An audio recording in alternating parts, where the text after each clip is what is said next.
bang seat dyan para sa akin? Gusto ko front row. Pwede ba ako dyan? Excited. Sabay na lang tayo.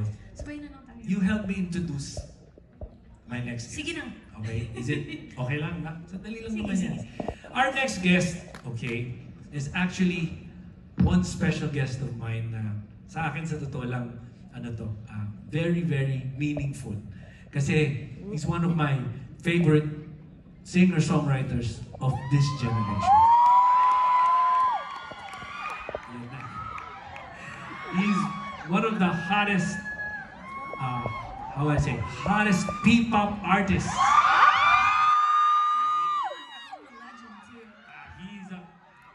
He's a P-pop legend. My generation, listen up. Because this guy is, I'm telling you, this guy is something else.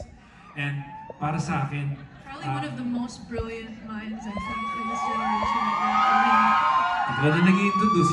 Hindi, Yes. totoo yun. Tsaka, itong sasabihin ko sa kanya, ito talaga, alam itong generation ko, alam niyo ba ibig sabihin ng bias?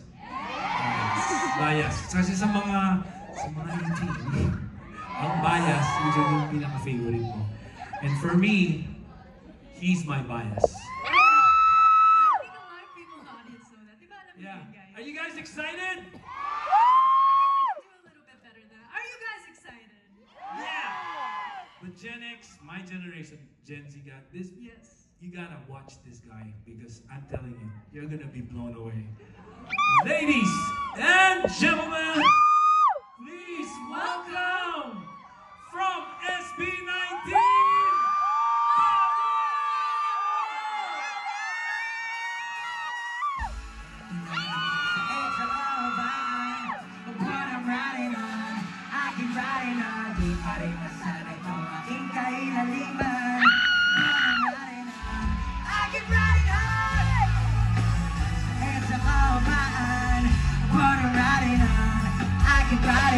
Kita ng siksikan pag bumabay ng pilitan. But I'm riding on, I keep riding on. Teka lang, ano na nga bang petsa? Andito na naman kasi ako sa EDSA.